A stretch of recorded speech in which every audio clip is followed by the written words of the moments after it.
Zaw is a kind of paper which is kept for the longer, becomes more beautiful, and the color is true to the judgment of the artist.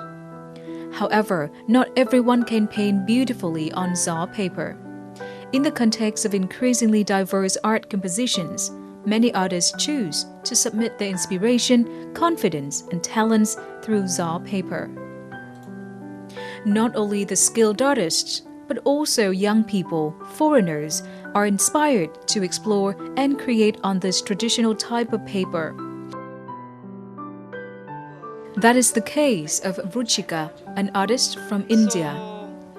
With her zaw paper making project, Ruchika has sent love and desire to preserve and develop traditional paper products from thousands of years of the Vietnamese people.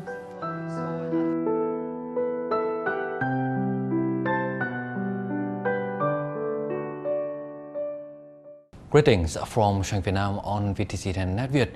In today's program, let's meet with an Indian artist with her creation on Vietnamese zaw paper, that is artist Ruchika. So thank you for joining us.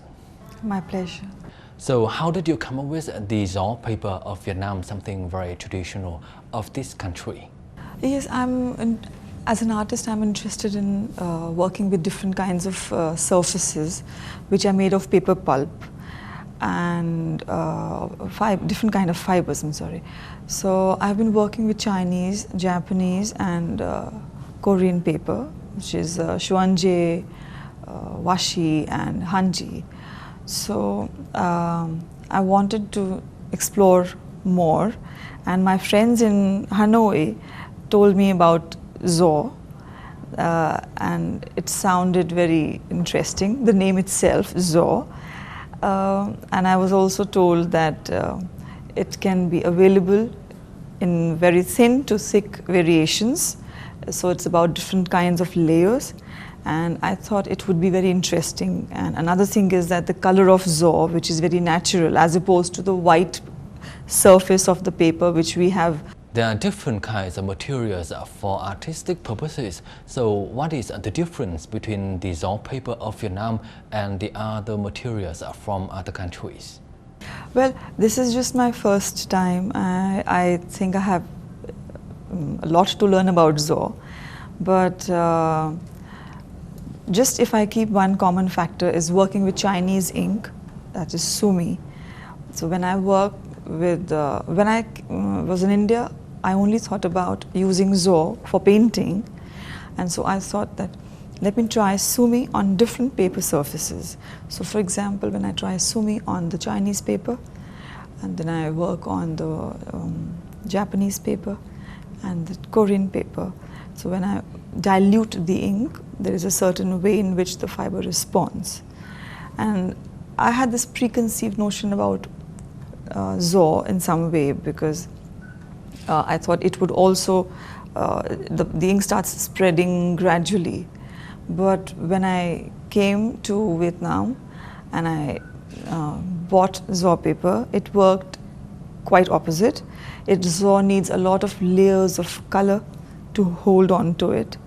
And then it lightens, whereas when I use sumi on Chinese or Japanese paper, then after drying, it doesn't lighten much. But with zaw, I used watercolor, and I would give a nice coat, few layers, and then when I come the next morning, I see it had faded away a lot. So then I got in touch with some senior artists like Mr. Zong Vietnam, Mr. Lu Bao Chung, and Ms. Pung, who've been very kind to share their experiences with me, and I learned that zaw needs kind of a sizing where it works very beautifully.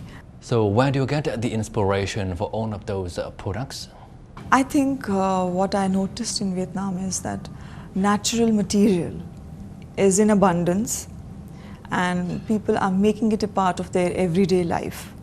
There is a lot of development, but at the same time they have retained this whole thing about getting resources, getting products from their natural resources, which is beautiful.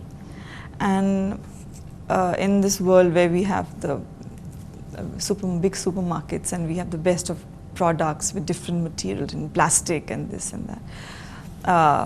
I think this is something we have that in India too, but definitely not. I don't see this as much in cities. And Hanoi, it's the capital. It's a big city.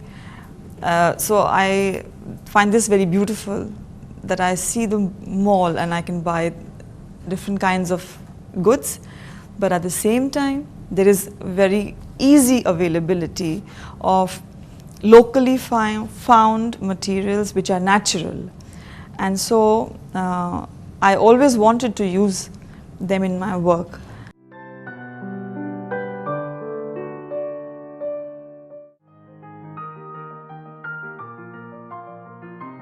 After 5 weeks of exploring and learning about the traditional culture values of Vietnam, Ruchika returned to her room and blew her feelings about Vietnam on paper.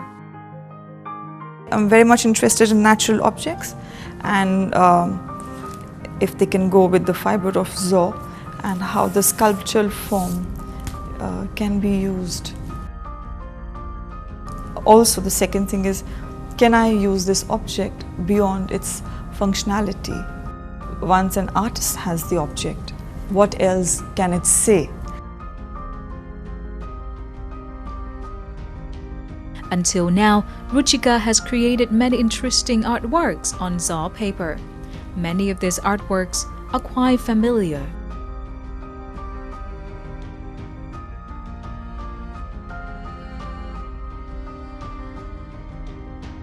Ruchika thì đã sử dụng giấy gió trên, dùng cả mực tàu này, dùng cả acrylic, dùng cả sơn dầu trên giấy gió, thì điều đấy rất là mới mẻ đối với em ạ. Mà bình thường thì mình chỉ dùng giấy gió trên mặt phẳng và chỉ là một tờ giấy thôi, nhưng mà Ruchika đã học được những cái cách mà làm nó, dán nó trên vải nhưng vẫn căng, xong rồi làm nó thành đèn lồng hoặc là các thứ, ví dụ như kiểu ngôi nhà của Nhật ấy, thì cô ấy đã làm những cái giấy gió bằng như thế. Thì em thấy rất là thú vị, rất là mới mẻ ạ. Em rất thích ạ. Tôi rất thích mặt nạ của cô Ruchika, bởi vì theo cái văn hóa truyền thống ngày xưa thì các dịp Tết Trung Thu thì thường các em thiếu nhi thì thường hay dùng mặt nạ đấy để có thể là làm hóa trang. Nhưng mà do cái truyền thống văn hóa Việt của mình cũng đã du nhập thêm các nhiều văn hóa khác, ví dụ như là có nhiều mặt nạ của bên Trung Quốc đã du nhập thêm vào, thì thông qua cách làm của cô Ruchika cũng như là một cái cách nhìn mới mẻ. With many plans to learn and develop products made of the traditional paper of Vietnam, Ruchika would like to introduce to friends, colleagues at home and abroad the beauty of culture that is only available here in Vietnam.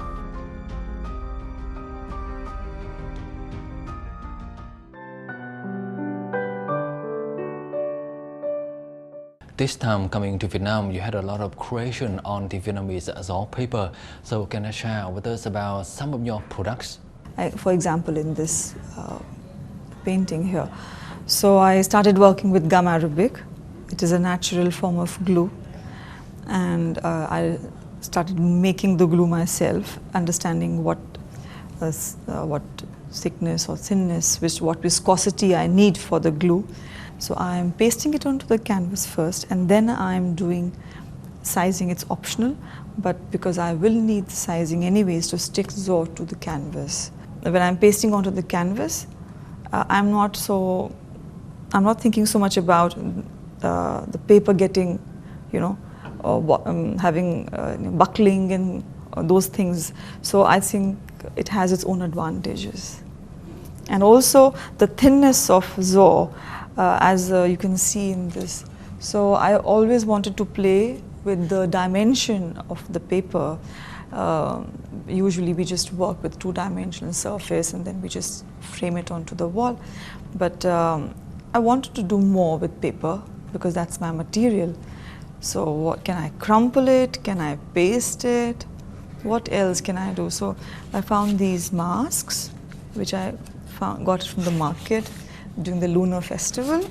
I started painting layers of zo, and it's giving a sculptural form. So maybe I can do this. So this is the egg basket I bought from the supermarket, and I'm I have no concept for now. I just want to see how I can use the thin single layer zo. So the zo has many layers. So it has, unlike I've seen other papers, so it has single layer, then 2 layer, 3 layer, 4 layer, 5 layer zo. So depending on the layer, the use will change. So for example, if it's a single layer, I can very comfortably use it for pasting. Then if it's 2 or 3 layers, I can use it for printing photographs. If I want deeper, more strong paper, I want more strength in the paper, then I need 3 to 4 layers. So depending on, of course, I mean, if I have a 4-layer zo, I cannot do this. Apart from that, you also have some paintings made of the zo paper. Can you share with us about them? This is an initial experiment with zo. When this is, I think, a 2 or 3 layered zo, and this is one of the first sheets I had bought. It's a thick zo. As you can see, I started working with sumi, but it becomes more dull. If I use sumi ink directly onto zo, it doesn't retain its sheen, as opposed to the Chinese or the Japanese paper, because in shuanji and washi, what usually happens is, when we apply sumi, it becomes dull, not dull, like 1 shade less after drying. But when we do the wet mounting, it goes 1 shade up. So it can unbelievably transform what one would usually be working with. And how do you comment on the art of making the zo paper in Vietnam? When we went to the paper making village, I was told that there are very few families making zo now. But the good thing is that in the everyday life, people are making it a part of it, and I have this hope that this awareness will not let it die. There will be a revival. So there are contemporary revivals. So for example, on one end we have these villages, and then on the other hand they have zo project, which is a very contemporary initiative, but they are continuing to do workshops and awareness with people of Vietnam and with the foreign nationals who visit Hanoi, and that gives me a lot of hope. This is an experimental project of yours with the zo paper of Vietnam. So what will you be doing next in the future? I have bought a lot of zo and different varieties of zo. I have sourced zo from the paper making village. I have bought Viet paper, which is used for print making. Then I have bought zo from zo project. So I am continuing to buy different kinds of zo, and the experiments, of course, 5 weeks for the residency is just a starting point. So I'm taking back a lot of material with me, and I want to continue and bring this to a sense of maturity about the material.